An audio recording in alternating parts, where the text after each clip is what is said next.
uh, press conference lah, untuk bukan klarifikasi tapi memang sengaja untuk menjelaskan atau mungkin buat masyarakat yang ingin tahu gitu.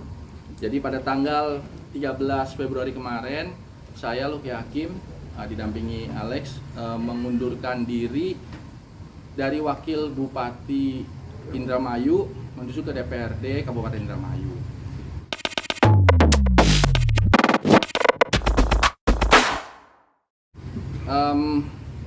Dengan alasan atau paling nggak dibalik itu semua adalah bahwa Wakil Bupati Indramayu telah gagal dalam mengemban amanah masyarakat yang memberikan amanah kepada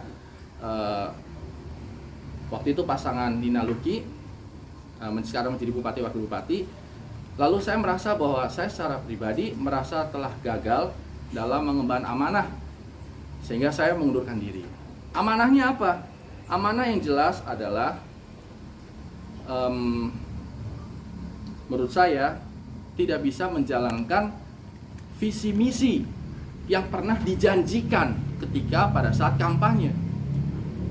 Jadi semua itu nanti kalau mau lihat visi misi Luki dah gitu. Visi misi Luki waktu itu memang visi misi Nina Luki, karena visi misi itu pasti bupati dan wakil bupati satu rangkaian. Ada 99 program Nina Luki, bupati dan wakil bupati, calon bupati dan wakil bupati. Lalu ketika terpilih, maka saya merasa bahwa saya telah gagal dalam mengemban amanah itu. Karena apa? Tidak tercapai. Paling tidak sampai saat ini tidak tercapai apa yang telah menjadi janji-janji kampanye yang keluar dari mulut saya ketika meminta masyarakat untuk mencoba mendukung, mendoakan, dan memilih. Kenapa masyarakat mau memilih pada saat itu? Karena kita punya janji yang begitu banyak. Dan sampai saat ini belum terlaksana. Karena saya merasa tentu Lex merasa digaji, dibayar oleh uang rakyat, khususnya masyarakat Indramayu, yang mana masyarakat Indramayu itu tidak semuanya orang kaya, tidak semuanya pengusaha. Sebagian besar, 50% lebih masyarakat Indramayu itu adalah petani yang harus kerja dari pagi sampai sore kena panas matahari. Nelayan yang harus pergi dari pagi sampai mungkin berbulan-bulan ke laut. Lalu kita mintai pajaknya untuk menggaji si Luki Hakim ini sebagai wakil bupati. Kenapa digaji? Karena diharapkan oleh masyarakat untuk memberikan apa yang sudah dijanjikan.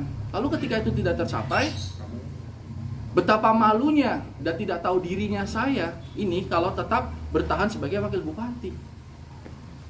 Sekedar informasi saja ini.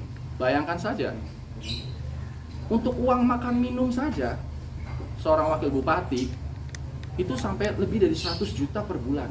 Di luar gaji, anggaran untuk fasilitas nanti. Jadi untuk anggaran makan minum saja itu lebih dari 100 juta per bulan.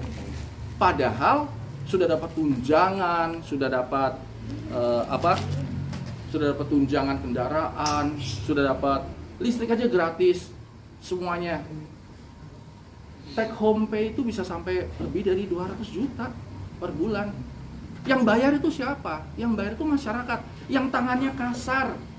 Yang tangannya kasar, yang mereka harus kerja, orang-orang yang mohon maaf ya di bawah garis kemiskinan. Mereka bayar untuk orang ini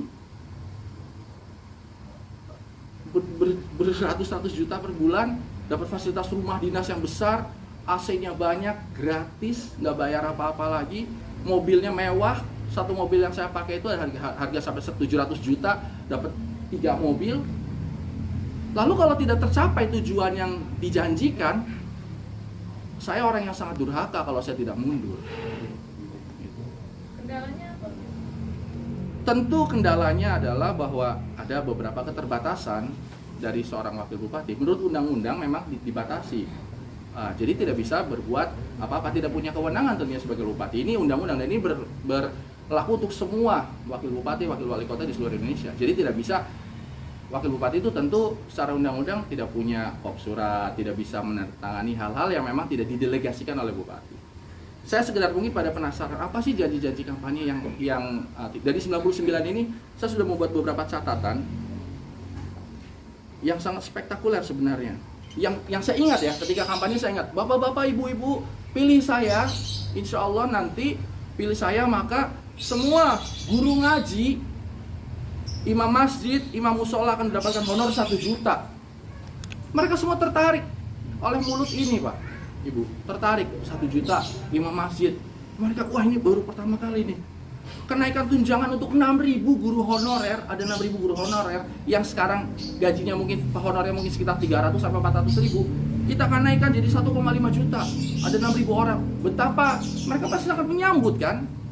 Belum lagi beasiswa untuk 100 murid masuk perguruan tinggi, membangun sekolah pertanian gratis, ambulan gratis antar jemput ke rumah sakit setiap desa, ada 300 lebih desa. Berarti harus ada 300 ambulan dong. Itu janji yang keluar dari mulut saya. Biaya persalinan gratis, membangun jalan beton sampai poros desa sepanjang 1.500 km. Sekarang bisa dilihat kenyataannya seperti apa. Akan membedah 5.000 rumah. 5.000 rumah orang yang tidak mampu dibedah menjadi bagus. Dan lain-lain, membangun lapangan bola di setiap desa. Ada nih sampai, kalau nanti mau saya bacakan semuanya. Tapi pada kenyataannya itu tidak tercapai sampai saat ini. Dan saya tidak bisa bohong karena semua sekarang sudah transparan. Berapa PAD-nya, berapa APBD, dan saya merasa bahwa saya telah gagal. Dan saya harus tahu diri, ini kesalahan saya. Saya minta maaf yang sebesar-besarnya sama masyarakat Indramayu karena saya tidak bisa memenuhi semua janji kampanye saya yang begitu spektakuler. Maka saya mundur. Berharap Allah mengampuni saya. Saya berharap masyarakat Indramayu memaafkan saya.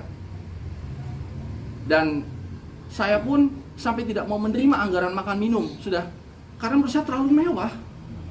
Kebayang gak sih? Saya yakin di semua media sini gak ada yang makannya lebih dari 100 juta 1 bulan. Saya sudah dapat gaji hampir 50 juta, gaji plus tunjangan 50 juta hampir lebih, dengan segala fasilitas, dengan rumah-rumah yang mewah, gratis AC semuanya, dengan mobil mewah, masih dikasih anggaran makan minum sampai sekitar 170 juta per bulan. Saya sudah nggak ambil lagi dari tahun lalu, saya udah nggak ambil lagi. Jadi menurut saya nggak tahu ini pasti bisa menjadi bumerang untuk saya, tapi saya merasa saya berdosa dan durhaka kalau saya tidak mundur. Malu saya. Mendingan saya malu saat ini, berharap akan dimaafkan oleh masyarakat dan Allah ampuni saya, daripada pertanggungjawaban amanah itu dunia akhirat. Mungkin kita bisa selamat di dunia dengan koneksi-koneksi kita, dengan berbelit-belit dengan apa, tapi di akhirat tidak mungkin bisa lepas. Lagi pula saya harus dengan segala resiko saya mengundurkan diri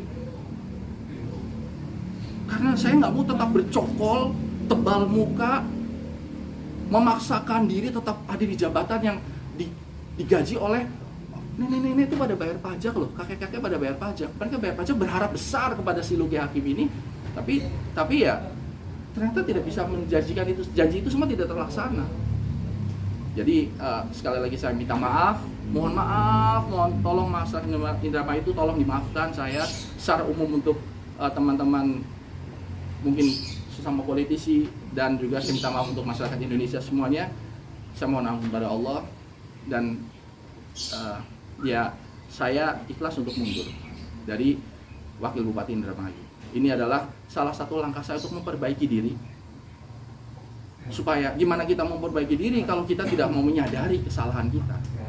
Jadi saya mundur, saya memperbaiki diri, dan wallahu alam lah apa yang terjadi ke depan. Tapi paling tidak saya sudah mundur dulu. Jadi ketika memutuskan untuk mundur ini, apakah sudah tahu konsekuensinya ke depan? Tentu konsekuensinya masyarakat bisa juga marah sama saya. Lah udah dicoblos malahan mundur. Tapi lebih marah mana? Sudah dicoblos tapi tidak memenuhi janji-janjinya. Saya rasa ini, saya tidak tahu ya. Mungkin saya kurang update atau apa, bahwa apakah ada pejabat di negeri ini yang mundur karena mengakui bahwa dia tidak bisa mengemban amanah. Saya nggak tahu. Kalau di Jepang itu sudah suatu kebudayaan. Jadi saya rasa begini ya, ketika kita memberikan janji, terus janji itu diberikan, artinya amanah itu diberikan pada kita, terus kita tidak emban, kalau kita orang bermartabat, ya minimal jangan terlalu bangga, paling nggak ya diem aja. Tapi itu tetap memalukan menurut saya. Ya akui saja, saya mengakui, dan mengakui secara formal, bukan cuman bahasa media, tidak, saya akui secara formal bahwa saya tidak mampu mengemban amanah sebagai wakil bupati. Dan konsekuensinya bagi saya adalah bisa jadi masyarakat tuh marah sama saya. Saya minta maaf, itu sebabnya saya mengundang teman-teman ini. Saya minta maaf karena kalau saya datangi rumah-rumah lagi kan tidak memungkinkan, ada 2 juta lebih orang Indramayu. Saya nggak bisa minta maaf secara langsung, paling tidak dengan harapan seperti ini ya saya, masyarakat tahu bahwa saya minta maaf. Saya kemarin-kemarin di Indramayu kalau jalan itu sampai nunduk Pak, demi Allah Pak. Saya malu. Kenapa? Karena ketika janji akan membangun 1.500 km jalan akan dibeton, tapi saya jalan tuh gerada-geruduk. Masyarakat pada, Pak, jalanannya gimana Pak? Demi Allah saya malu. Itu ada yang biasa nyetir saya bareng sama saya tuh Mas Yusuf juga. Mas kok kelihatan seperti malu? Ya karena saya malu. Terus apa saya harus pakai muka badak tetap begini terus bangga di depan orang? Saya malu. Dan ini adalah konsekuensi saya. Saya mungkin akan dihujat sama orang se-Indonesia. Itu mungkin saya bisa lebih tidur tenang daripada saya dengan segala kemewahannya, tapi melihat orang yang banyak saya bohongi, saya kibulin supaya saya tetap dapat gaji buta. Teman politisi kemarin tuh nelfon, makanya kalau saya matiin saat ini karena apa? Banyak, lu goblok amat sih lu enak banget gaji buta, jadi wakil bupati ya gaji buta, nggak apa-apa. Ya mungkin saya memang goblok, mungkin saya memang orang bodoh, nggak apa-apa, tapi nggak mau saya malu ketika saya ingat kan ketika kita kampanye, dia dampingin saya dari pas kampanye.